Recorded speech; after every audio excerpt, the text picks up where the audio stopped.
हुजूर।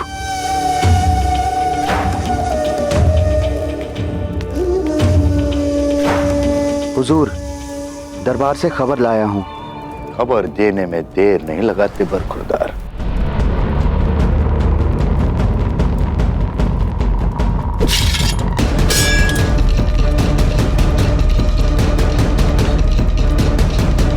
इससे पहले कि हमारा क्रोध हमारे विवेक पर हावी हो जाए, चले जाओ हमारे राष्ट्र से।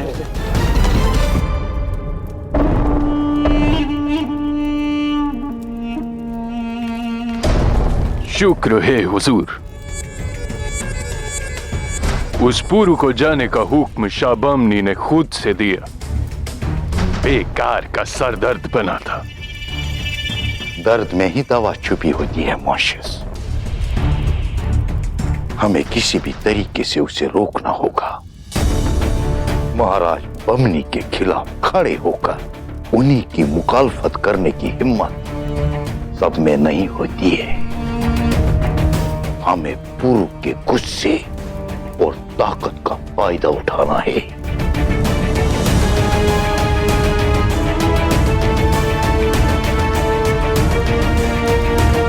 पुरु तब तक यहां से नहीं जाएगा जब तक उसे अनुसुईया नहीं मिल जाती,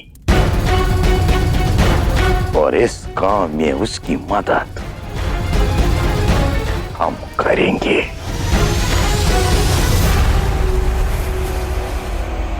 कौन हो तुम?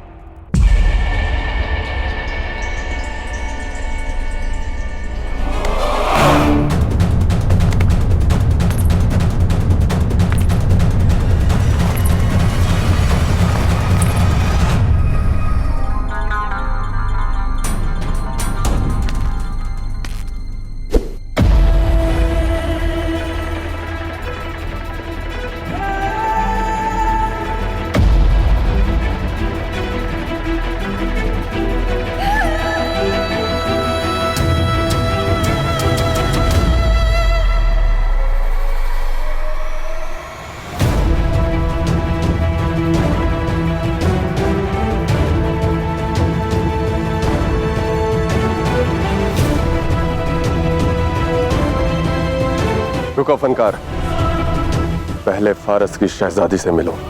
तुम्हारी बातों ने मेरी दिलचस्पी और बढ़ा दी है फनकार। इस रंग के पीछे छिपा असली चेहरा देखना चाहती हूं मैं।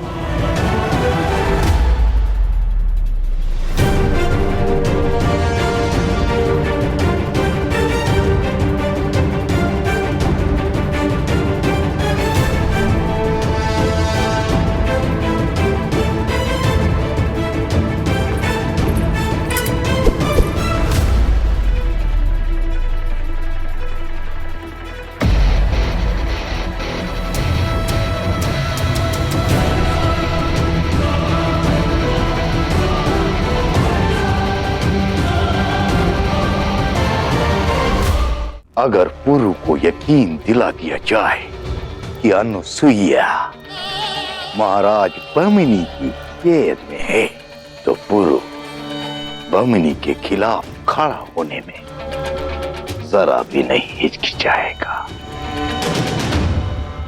बेटा बाप की जान लेगा और बाप की फौज बेटे की।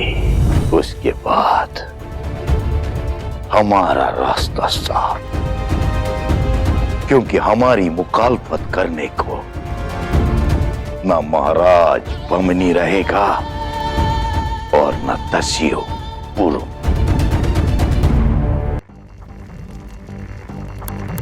तुम्हें देखकर खुशी हुई दस्यु। आज तुमने फारसियों का गुरूर लूटा है। हिसाब बराबर करूंगी मैं। हिसाब किताब व्यापार की बातें हैं राजकुमारी। द्वंद में या तो कोई जीतता है या तो कोई हारता है, और द्वंद संपन्न हुआ। आप फारसी हार चुके हैं। फारस के लड़ाके हारे हैं। फारस की शहजादी ने हार नहीं मानी है। बार बार हारोगी तो हार मानी जाओगी। क्योंकि मुझे जीतने की बहुत बुरी आदत है। शिकस्त तो मैंने भी कभी नहीं खाई।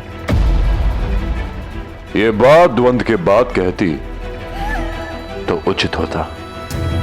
देखते हैं, अगर तुम जीते तो जो कहोगे करूंगी। तुमसे क्या कार्य करवाना है सोचना पड़ेगा, और बेकार के सोच विचार में मैं समय नहीं गंवाता।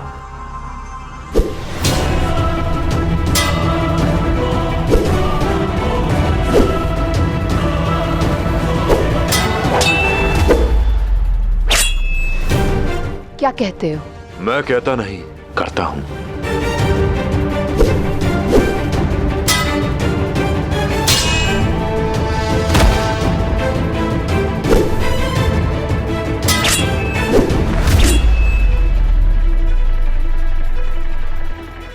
अब स्वीकारती हो अपनी हार?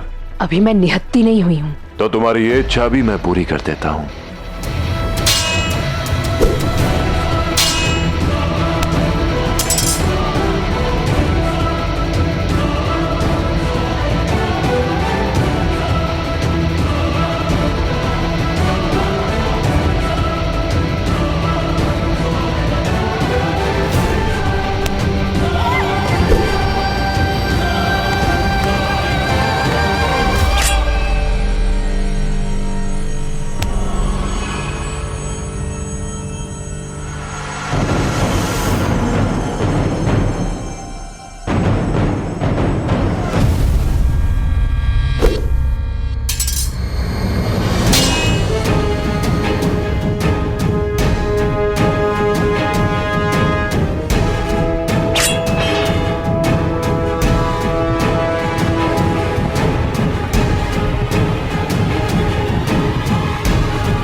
कहा था ना मैंने कि मुझे जीतने की बहुत बुरी आदत है।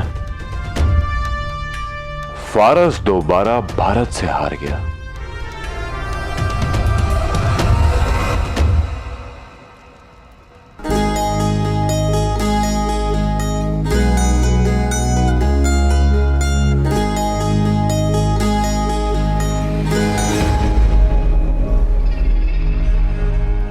तुम जख्मी हो।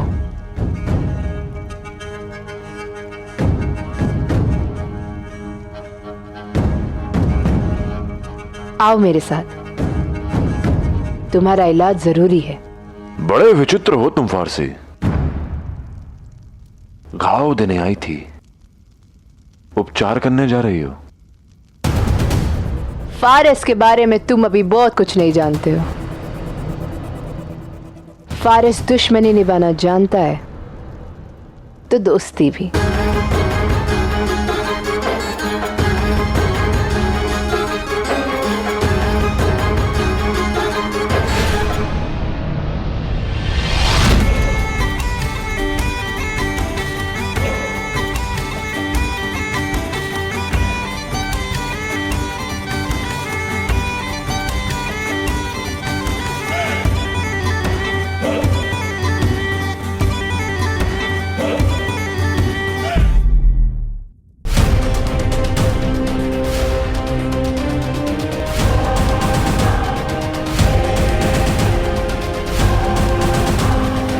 हो गई शाह बनने की ख्वाहिश पूरी? सुन लिया शाह का खास ऐलान?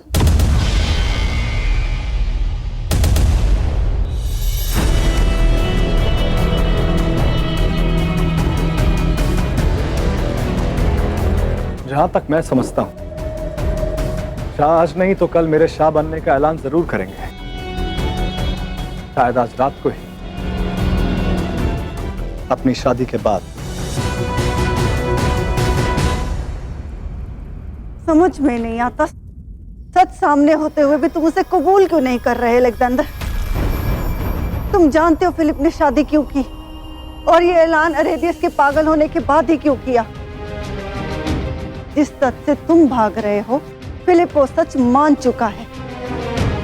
वो मान चुका है कि तुम ज़्यूस की औलाद हो और तुम्हारी रगों में उसका खून नहीं है। इसीलिए उसने क्लियोपैट्रा से शादी की, ताकि उसकी आने वाली औलाद में उसका खून हो।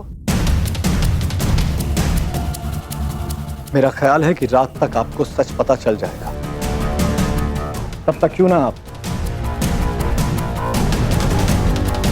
ये जाम पिए मलिका। इस जाम की जरूरत तुम्हें पड़ेगी अलेक्जेंडर। जब तुम्हें फिलिप ताज नहीं सिर्फ मायूसी देगा, तब ये जाम तुम्हारा साथ देगा।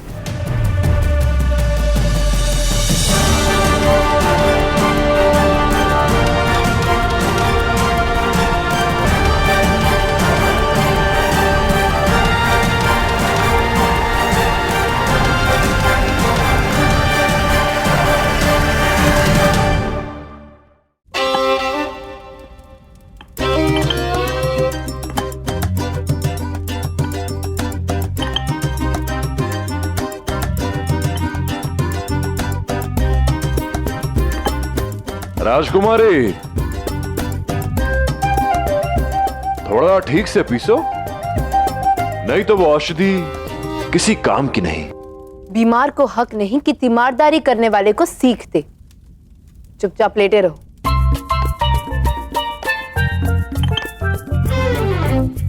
वैसे पहले कभी किसी के लिए औषधि बनाई है तुमने? नहीं, लेकिन तुम भी तो मुझे अपनी किसी दासी को मेरी मदद के लिए बुलाने नहीं देना चाहते ना। जब एक राजकुमारी सेवा में प्रस्तुत हो, वो भी फारस की, तो दास दासी को बुलाकर आनंद क्यों समाप्त किया जाए? और आप ही ने कहा था यदि आप हारी तो वो करेंगे जो मैं कहूंगा।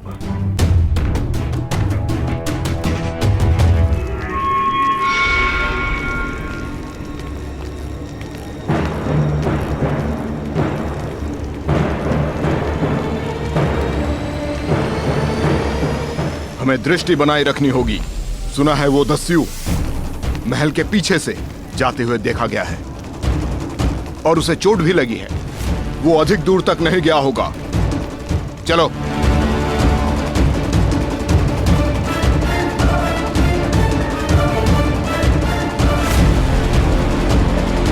मुझे महल के पिछले भाग की ओर जाना होगा। तुम चाहते हो कि मैं तुम्हारे जख्मों पर मरहम लगाऊं? क्यों नहीं? जरा सोचो, जब एक राजकुमारी एक दस्यु को मरहम लगाएगी तो कितना मजा आएगा। अपनी सीमा में रहो। इससे बेहतर तो यह होगा कि मैं अभी सिपाहियों को बुला के तुम्हें कैद खाने में डलवा दूं। वहां तो तुम्हें सब कुछ खुद ही करना पड़ेगा ना।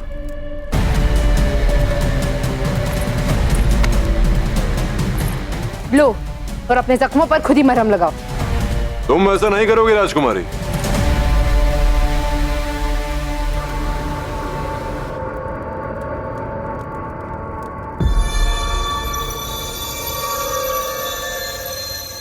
तुम हो तो एक फारसी, पर बाकियों से थोड़ी अलग हो। जो राजकुमारी रणभूमि में हम भारतीयों को हारता देख उत्सव मनाती है, वो भला एक भारतीय दस्युओं की देखभाल क्यों करेगी? उसके लिए मरहम क्यों बनाएगी? वो तो मैं तुमसे तलवारबाजी में हार गई थी, बस इसलिए। हम फारसी कभी अपनी जुबान से पीछे नहीं हटते। अब बताओ क्या चाहते हो? मैं वो काम पूरा करती हूं, उसके बाद तुम जहन्नुम में भी जाओ, मुझे फर्क नहीं पड़ता।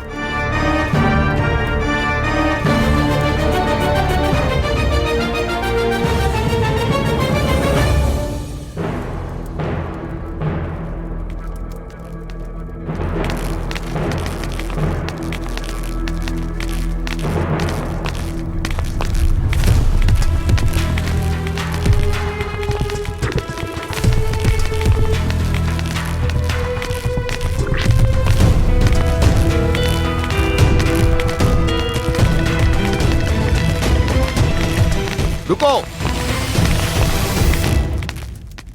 उधर फारसियों का इलाका है। दस्यु वहां जाने की भूल नहीं करेगा। चलो इधर ढूंढते हैं। यदि पुरु यहाँ आया है तो वो अवश्य फारसियों के क्षेत्र में गया होगा, ताकि सैनिकों की दृष्टि में न आए। मैं यहाँ एक महिला की खोज करने आया हूँ, जिसे माते शिवदत्त ने इसी महल में बंदी बनाकर रखा है। मैं ये जानने आया हूं कि ये एक ऐसी महिला जो अपना मानसिक संतुलन खो चुकी है, उसे बंदी बनाने का कारण क्या हो सकता है? और उसके लिए मुझे उन्हें मुक्त करवाना ही होगा। उन तक पहुंचने के लिए मुझे तुम्हारी सहायता चाहिए। तो बताओ, क्या तुम एक ऐसे भारतीय की सहायता करोगी जिसने तुम फारसियों को हराया है? मुझे इन बातों से फर्क नहीं पड़ता, पर जैसा कि मैंने कहा, हम फारसी अपनी जुबान के पक्के होते हैं। ठीक है, अपनी जुबान निभाने के लिए मैं तुम्हारी मदद जरूर करूंगी, मगर पौरव राष्ट्र के वजीर को एक पागल औरत में क्या दिलचस्पी हो सकती है? यही तो मैं भी जानना चाहता हूं। मगर क्या वजीर खुद ऐसा करने का फैसला कर सकता है? कहना क्या चाहती हो तुम? किसी भी सल्तनत में एक शाह की मर्जी के बिना वजीर कोई फैसला नहीं ले सकता। और जहां तक मैं शाह बमनी को समझी हूं, उनकी मर्जी के बिना तो इस सल्तनत में एक पत्ता तक नहीं हिलता है। मुझे नहीं लगता कि महाराज बमनी का इसमें कोई हाथ हो भी सकता है। और हुआ तो सुना है मैंने अपने वालिद शाह डरायस से। शाह बमनी ने परसों पहले एक शहजादी से शादी की। नाम नहीं याद आ रहा है मुझे उनका, पर उनकी मौत बड़े ही अजीब हालात में हुई थी। उनकी लाश तक नहीं मिली किसी को। कहीं ये औरत पौरव महारानी तो नहीं?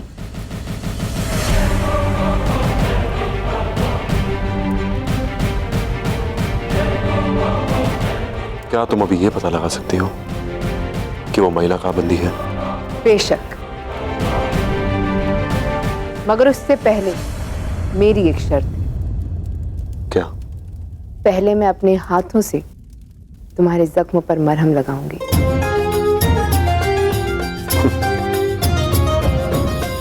वाह, तुम तो पल पल में बदल जाती हो।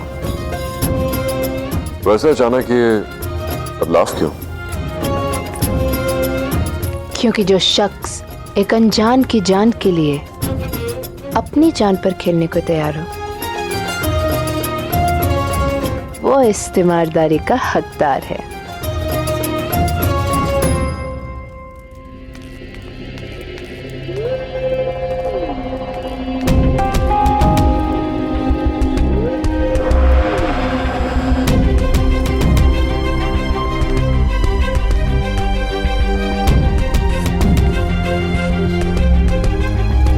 पुरु कहाँ गया?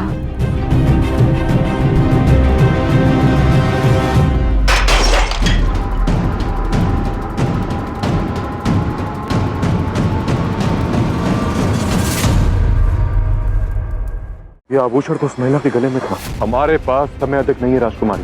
क्या तुमने पता लगाया कि उन्हें कहाँ रखा गया है? हाँ, बहुत बड़ी मुश्किल आ गई है। शहजादी बारसीन पुरु को अनुसुईया से मिलाने कैद खाने लेके गई है। शाह बमनी भी उन्हें मिलने निकल चुके हैं।